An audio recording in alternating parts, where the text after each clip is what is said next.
नमस्कार साथियों और विद्यार्थियों। इस वीडियो के अंतर्गत हम पद्य साहित्य क्या है तथा पद्य साहित्य का काल विभाजन पढ़ेंगे। यहाँ हम इन दोनों शीर्षकों से संबंधित कुछ महत्वपूर्ण जानकारियाँ संक्षिप्त रूप से ही पढ़ेंगे। तो आइए शुरू करते हैं। पद्य साहित्य।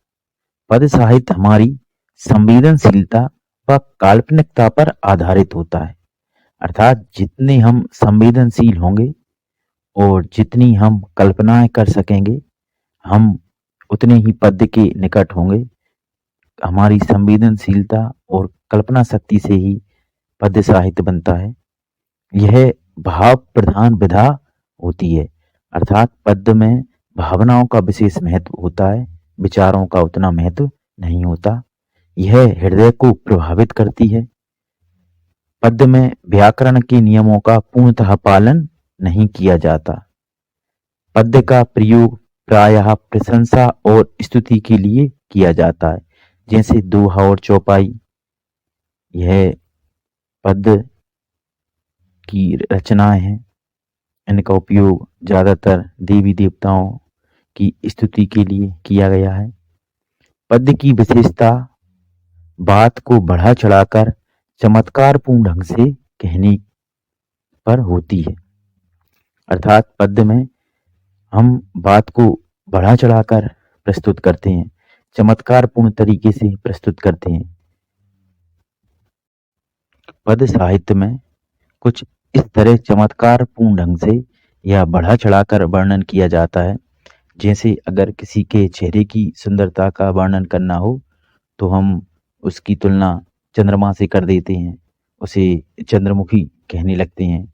अगर दुख का वर्णन करना हो और अगर बरसात हो रही है तो हम कहने लगते हैं कि प्रकृति भी हमारे दुख से दुखी होकर रो रही है। तो इस तरह पद्य साहित्य में बढ़ा चढ़ाकर वर्णन किया जाता है। अगला, हिंदी पद्य साहित्य का इतिहास।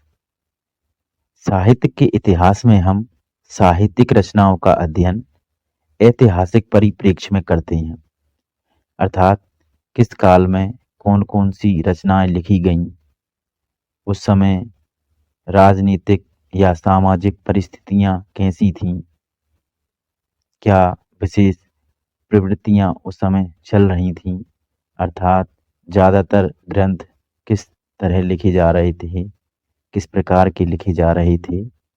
इस तरह की चीज़ें हम हिंदी पद्य साहित्य के इतिहास में अध्ययन करते हैं। हिंदी साहित्य के इतिहास लेखन का सर्वप्रथम कार्य फ्रेंच विद्वान गर्सा दा तासी द्वारा प्रारंभ किया गया। इस्तवार द ला लिटरेत्यूर हिंदुस्तानी ग्रंथ के रूप में दो भागों में सन 1839 एवं सन 1847 ईस्वी में प्रकाशित हुआ। तो इन विद्वान का यह ग्रंथ प्रकाशित हुआ, जो दो भागों में प्रकाशित हुआ। पहला 1839 में और दूसरा 1847 में। यद्यपि गर्सा दा तासी के इस ग्रंथ में अनेक कमियां थीं, परंतु हिंदी साहित्य के इतिहास लेखन की आधारशिला अवश्य इस ग्रंथ में रखी गई। अर्थात यह ग्रंथ सबसे पहले लिखा गया, जिससे हिंदी साहित्य के इतिहास लेखन का आरंभ हुआ। हालांकि इस ग्रंथ में कई कमियां थीं, लेकिन यह ग्रंथ एक आरंभ देने वाला ग्रंथ था हिंदी पद्य साहित्य का इतिहास लेखन के क्षेत्र में। इस ग्रंथ के बाद भी अनेक विद्वानों द्वारा समय समय पर हिंदी साहित्य के इतिहास लेखन का कार्य किया गया। सन 1929 ईस्वी में आचार्य रामचंद्र शुक्ल द्वारा हिंदी साहित्य के इतिहास को प्रमाणिक रूप से लिखा गया, जो सर्वमान्य है। अर्थात रामचंद्र शुक्ल द्वारा जो हिंदी साहित्य का इतिहास लिखा गया है, वह ज़्यादातर विद्वानों द्वारा मान्य है। और इस वीडियो में हम उनके द्वारा लिखे गए इतिहास के आधार पर ही काल विभाजन आदि पढ़ेंगे। आचार्य रामचंद्र शुक्ल द्वारा ही सर्वप्रथम हिंदी साहित्य को प्रमाणिक काल विभाजन के रूप में विभक्त कर काल के नामकरण किए गए। उन्होंने हिंदी साहित्य के लगभग 1025 वर्षों के इतिहास को 4 कालों में विभक्त कर नया नामकरण भी किया। अनेक विद्वानों ने हिंदी साहित्य के इतिहास को कालों में बांटा और अलग-अलग तरह से नाम दिए, लेकिन जो आचार्य रामचंद्र शुक्ल ने काल विभाजन किया और जो नाम दिए वो सर्वमान्य हैं और वो इस प्रकार हैं। हिंदी साहित्य के इतिहास को 4 भागों में विभक्त किया गया है। पहला भाग आदिकाल या वीरगाथा काल। रामचंद्र शुक्ल ने इसे वीरगाथा काल नाम दिया। समय सीमा सन 993 से 1318 तक। अगर संवत में देखा जाए तो इसकी समय सीमा है संवत 1050 से 1375 तक। यह लगभग 325 साल तक का समय है वीरगाथा काल का। आदिकाल को वीरगाथा काल नाम आचार्य रामचंद्र शुक्ल ने दिया।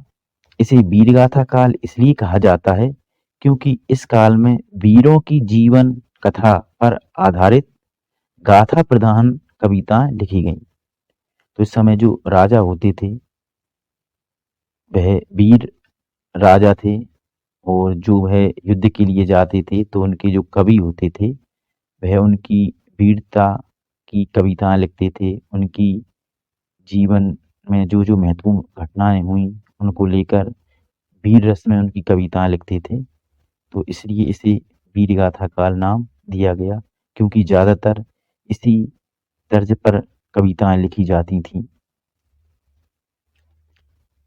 अगला पूर्व मध्य या भक्ति काल। इसकी समय सीमा है सन 1318 से 1643 तक। अगर संवत में देखा जाए तो 1375 से 1700 तक। हिंदी के पद्य साहित्य का यह दूसरा काल है जो लगभग 325 साल तक ही चला। तीसरा काल है उत्तर मध्यकाल या रीतिकाल। आचार्य रामचंद्र शुक्ल ने इसे रीतिकाल नाम दिया। इसकी समय सीमा है सन 1643 से 1843 तक। अगर संवत में देखा जाए तो 1700 से 1900 तक। इसकी कुल समयावधि है 200 साल। चौथा काल है आधुनिक काल। इसकी समय सीमा है सन 1843 से आज तक। अगर संवत में देखा जाए तो संवत 1900 से अब तक। इसे लगभग 177 साल हो चुके हैं। वीरगाथा काल की विशेषताएं या प्रवृत्तियां हम अगले वीडियो में पढ़ेंगे। अब तक वीडियो में बने रहने के लिए धन्यवाद। जय हिंद।